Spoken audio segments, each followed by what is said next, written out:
I always say to entrepreneurs and people in corporate, when they speak about overnight success, Natasha, there is no such thing as overnight success. Yeah. What there is overnight publicity. That can happen overnight.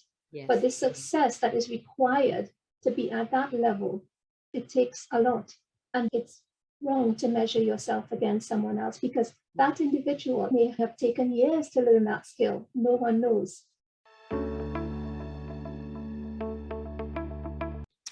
Women make up over 50% of the population. However, it's true that in many industries, women are still underrepresented and find it challenging to get the sponsorship they need for professional advancement. Today, I'm speaking with Elizabeth Batalla, founder of the Institute of Achievement and Excellence, and she's also the author of Level Up to Move Up, 3 Forces in Achieving Excellence, a brand new book that's available on Amazon now. Liz has over 30 years in the corporate world, influencing and leading change and educating. She has developed a powerful framework for achieving excellence, which really takes a holistic approach to achieving personal and professional fulfillment. She's passionate about helping women to tap into their genius to achieve the balance and the success they seek in their lives to become unstoppable. Welcome to the show today, Elizabeth. I'm so glad to have you here. Thank you for having me. It's a pleasure to be here. Yeah, and Liz, you know, it's interesting. We met through a mutual friend, and as we sort of explored our conversation together, we definitely have a similar background coming from the corporate world and very much in the same sort of change, education and training space. You've had a very long career in that corporate world. Could you tell me a little bit about your journey and your experience and some of the challenges and opportunities you faced within that corporate environment? Of course. As you said, Natasha, I have been in the corporate space for more than 30 years. And in that time, I have worked in a multitude of different organizations and at different levels. So I've worked in banking, in oil and gas, IT, professional services. They tend to be male-dominated environments. And what I have found challenging in those type of environments during my career is that I had to work, in my opinion, at least, I had to work, 3-4 times as hard to get the same recognition as my male counterparts would. And although it has helped me in my own career in terms of being the best that I possibly can be, it is still a challenge that many, many women face. And this is, at all levels, despite my knowledge, my experience, my expertise, and even lecturing and providing services to academic institutions. Even with all of that, that stellar record, it was still very much a challenge. Look, I can definitely relate to that. And, obviously there's some amazing opportunities in the corporate world. We need diversity of thought and behavior of women and men, but I can definitely relate to that. And it was a big part of why I decided to leave the corporate world and start my business. And I'm sure that might be a little bit similar for you as well. Yes, it is very much similar. So that was part of the reason I left, because I felt that with all that I had to give, that there had to be a better way to help and to give back. Because during the journey of my career, I did help indeed many, many people, predominantly mentoring and coaching in sort of an informal way. And I felt that with all that I had learned, with the ability to successfully navigate that space and learning and working with great mentors myself and looking at what they implemented in order for them to achieve their own success, I felt it was only right to bring that knowledge and that expertise and that experience to the masses. And hence the 3 Forces in Achieving Excellence was born, and the Institute for Achieving Excellence off the back of that. Yeah, and we're going to delve into that more. I'm so glad that you have decided to share this with the masses, because I think it's so important. And, we're going to talk about this from the entrepreneurial space as well. But you shared some interesting statistics with me that companies that have broadly diverse leadership teams, 45% more likely to report growth in their market share. And, they're huge numbers. But despite that, we're still seeing that women are very unrepresented in management and executive roles. In your experience, what do you see as some of the biggest barriers that are holding women back in their roles in corporate or other setting? There is no doubt, Natasha, a diverse team brings strength to an organization. And as you said, 45% in market growth share, as reported by, a large global organization that does research. And they have also indicated a 70% increase in the likelihood of an organization tapping into new markets as a result of a diverse leadership team. And women make up just 15% of that. And over a third of companies, there are no women at all in their senior leadership teams. So, why is that? It's two factors, basically. One is extrinsic to the woman. In other words, aspects that she has minimal influence over. And there are other aspects that are within her grasp in terms of her level of influence, intrinsic to her. And what I focus on, and what the Institute for Achievement of Excellence focuses on, are those areas that women do have control over, because those are the areas that they can, experience the most change. And those tend to center around three aspects. One is their identity, who they are. So we're talking things like, their confidence levels, how empowered they feel in terms of within themselves as an individual.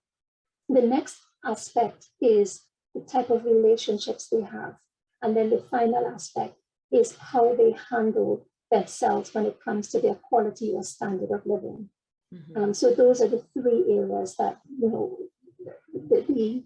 the majority of the issues sort of fell within those three buckets where women were concerned. But in terms of, again, it usually stems around confidence, around feelings of overwhelm, and around feelings of imposter syndrome. And I think it's important to be able to name these things. I think that's half the battle, right? Like, yes. I know I can relate again in my own experiences in the past that when you're in these settings that are very male dominated, when you're literally the only woman sitting at the table of 20, yes. I mean, you're a minority in that group, but I think there are always things out of your control, whether you're a man or a woman in any environment. I think acknowledging those personal pieces of being confident, overcoming that imposter syndrome and those feelings of overwhelm, when people can work with coaches and experienced people like yourself to help them overcome that. I think that's like 90% of the battle. And I really think we all know that we're having the great resignation right now, and amazing talent is hard to find. I think both on an individual level and a corporate level, there's a real power in this coming together and acknowledging this and helping people have more diversity and equal seats at the table so that everyone is winning. Correct. Absolutely. And when you say everyone, that's important, because it's not just the individual, it is the the company themselves as well. Because this is both for the company and the individual. The better the individual does, the more empowered they are, the more empowered they feel, the more driven they are, the more engaged that they are in an organization. Yeah. It affects the bottom line directly, absolutely directly. So by investing in their talent, specifically their female talent, to help with that diversity piece, then the business, if there's no mistaken that a business will do better. Yeah, absolutely. And I think those three areas that you touched on, and I know there's more elements in your framework, but those equally apply, as I said, in the entrepreneurial space. And whether you're a solopreneur or whether you're a smaller business, a small to medium-sized business, which may be an even easier place to kind of turn that massive ship and start developing that culture, I think they're important to everybody's success. And I love that you've got an amazing quote on your website that it says, excellence is not about perfection, but about being the best you can be with the resources you have. And again, whether it's in corporate or in an entrepreneurial space, like that's just a really great reminder, because you can have a lot of resources, but no one can have every single resource, right? Like no one can be absolutely everything to everyone. Exactly. And the resources I'm speaking about there, again, it stems around three resources when it comes to the individual, that is. And I'm looking here at time, I'm looking at finances, and I'm also looking at the levels of energy.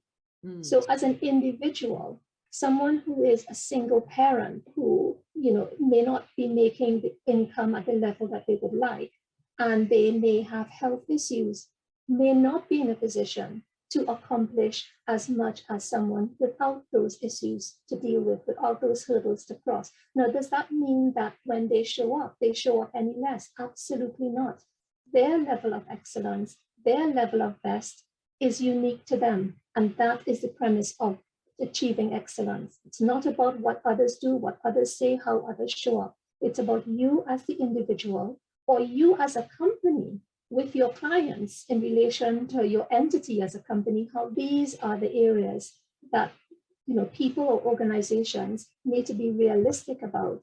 And this is where the scale comes in. It's an internal barometer. It has nothing to do with the external, because we all have different levels of what constitutes our personal best. Yeah, and I just, that is just so powerful. And I think there's some simple words, but I think most of us have never been told this in our lives, right? So we're always striving to compete and compare to other people, which have, as you mentioned, like very different family, socioeconomic, financial, education systems. Like, that comparison just isn't even legitimate or accurate, and we can be really hard on ourselves when we're sort of looking at other people and we don't know what their story is.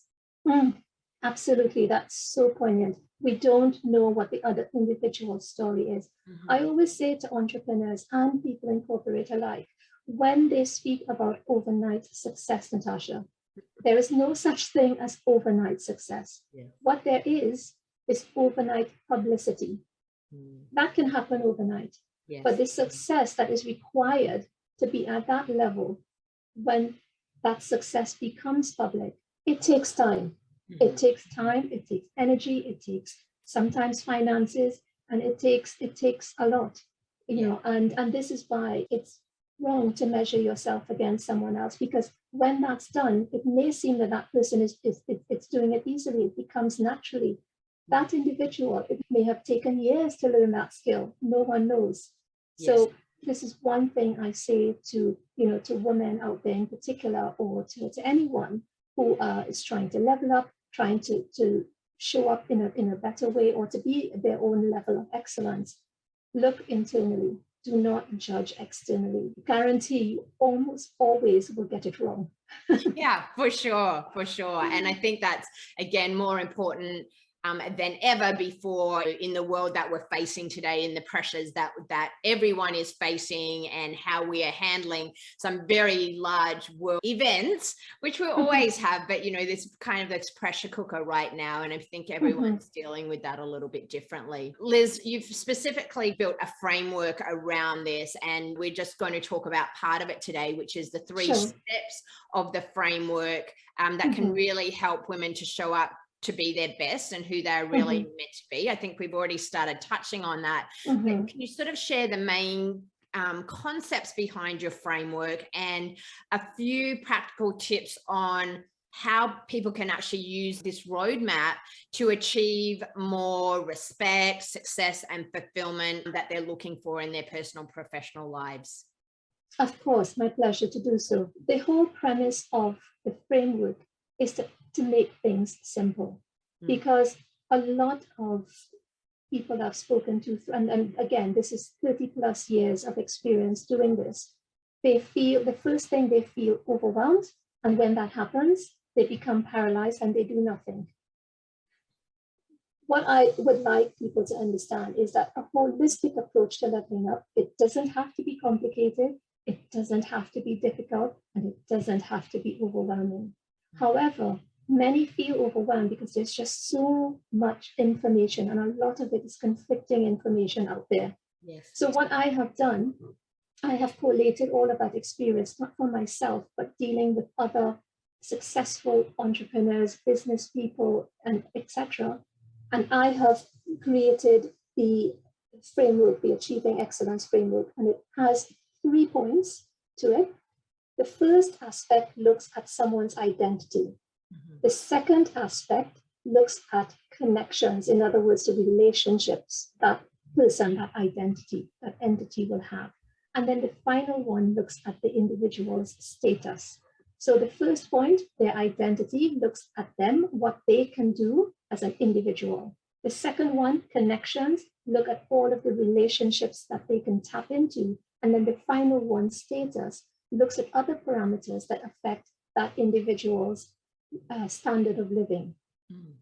Right? Now, each of those points, it's advisable to have a balance across each of those. Now, what does that actually mean? What that means is that in identity, there are 3 life forces. So each point of the framework contains 3 life forces. So for example, identity talks about your personal brand, it talks about your demeanor, and it talks about your personal style, you as the individual. Your connections look at your physical, mental, and emotional health. That's your connections with yourself and others. And then status looks at your profession or your job or your business, your finances, and then lastly, your future. What's your outlook on the future? If we look at those life areas in totality, those are 9 life areas. And each of those 9 life areas, we cover and we look at what does that mean? What does that mean to you? How you can measure it? How you, or the tips, tricks, tools, techniques that you can use. Very simple ones though. Some that you can implement and see the results right away. Others, it may take time because it requires you to build it in as part of your daily routine or monthly routine. Yes. So that is what it's about. It's a step-by-step process. And the great thing about it is that you can start anywhere because there is a free assessment that will help you determine your areas of strengths. And I don't necessarily like to say weaknesses, but more your areas that may require improvement. Yes. Yeah. So someone can start from the top and work their way linearly, or someone can just hop in to the specific areas where they feel that they need that tweak and that help, and then take it from there. But the idea is that to be that person of excellence and present yourself in the best possible way, a holistic approach is required in terms of leveling up.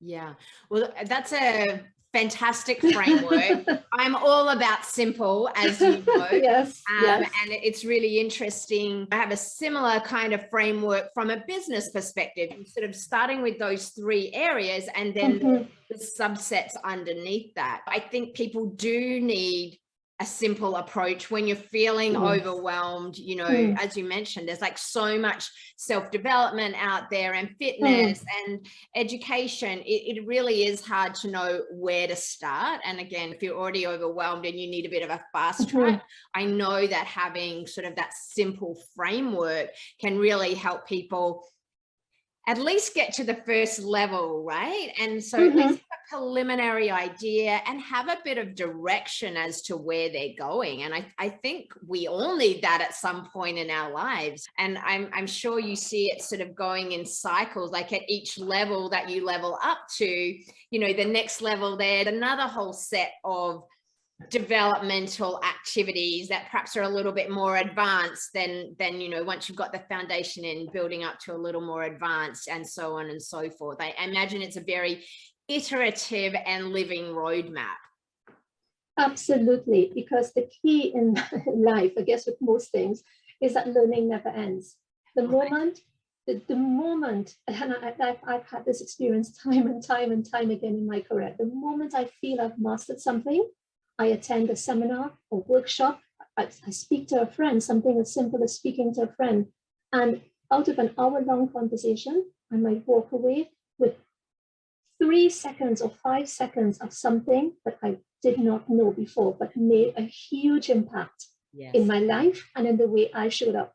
So yes, it's iterative, because once someone reaches their boundaries, then that means that it's time for growth, it's time for expansion, it's time to look beyond that and look at how you can achieve beyond that. And that in itself incorporates another round of the circle, Right. another facet going forward. Yeah. So it's never ending, but in a good way. You know, I think Yes. if we're not experiencing change and challenging ourselves and having goals for ourselves and reaching those, I mean, life is going to be pretty vanilla, and I'm not sure as human beings we can necessarily be fully satisfied. It's not always about, you know, going pushing, but it's really about being the very best you can be with the resources you have. So I really like the approach to that, and I love that you've been able to put it into a framework. So Liz, when people start to put this framework into place, what are some of the changes or opportunities that people can expect to experience, or some case studies that you have noticed? Someone was here and was struggling with this, and now they're here. Can you give us an example of what that might look like in reality? Oh, wow. I say wow because it is quite a big question and a complex question when we look at human nature and the way people behave and the rate of learning and applying that knowledge. So someone, as I said earlier, someone with, you know, a lot of resources in terms of time, energy, finances, they may be able to achieve more because they have access to more resources. Yes. Whereas another person, it may require more time because they may have less access to finances, or they may have less access in terms of physically how they are as an individual. Yes. But the thing is, when someone is moving forward in achieving that form of excellence, it usually boils down to one thing. How hungry are you for that change? Right. Because I have known people with far less resources that have done exceptionally better than most people would have given them credit for, simply because they are hungry for that change. And that change, it doesn't have to be, I would like your audience to understand that it doesn't have to be monumental to make an impact. It doesn't have to be this grand thing to make an impact. Sometimes it can be that change can be as simple as a tweak to your existing routine. Other times, there may need to be a larger change or a larger tweak or transformation, but it's not always a transformation. Sometimes it can be as simple as a tweak. Mm-hmm. Yeah. So how fast someone can see results depends on the scope of the change that they need to make. It depends on the resources that they have. Sometimes as well, Natasha, it also depends on their support systems, because I've met people, they have the resources, they have the level of understanding, they want to implement the change, but the people around them don't support that change, and it never happens. Yes. So the reason why I said it's a big question, and it's a pertinent question, but a big one, because it depends on so many factors. Mm-hmm. But regardless of those factors, my advice would be to start small. You know, if you are the type who tends to be slightly resistant to change or uncomfortable to change, or you may not have the support in your support system, or you may lack the necessary resources, there is no need to wait for things to line up perfectly, or there is no need to wait to make a monumental change or transformation to start. Because sometimes, and this has happened to me in my own career and as an entrepreneur, sometimes a small step forward opens doors that would not have opened had that person or had you not taken that step. So sometimes a small step is all that is required for a massive transformation. It's just the first step. Yeah, and I couldn't agree more with that. And thank you for such a well thought out answer, because I think it ties into everything that you've been talking about now. Is everyone's different, everyone's resources different, the internal and external factors are different. But, you know, I think we've all seen it, you know, the person who does seem to have everything available to them can almost be a little too comfortable, right? It's not as pressing for some people to make changes if you've got plenty of money, a great house, a partner, being able to take vacation all the time, versus someone who perhaps doesn't have all of those resources, has big goals, and are really not satisfied with where they are in their life at this point in time. And you know, it's hungry, it's that age old, like, what's your big why? Like, what is your big motivation for doing this? And I guess it depends how strong that big why really is for you. Yes, absolutely agree, 150%. Yeah. So Liz, as we start to wrap up today, you've already given such amazing advice, and just the concept of your framework, I think something so simple that people can start thinking about. So identity, connection, status, just as that first framework. And I'm going to leave some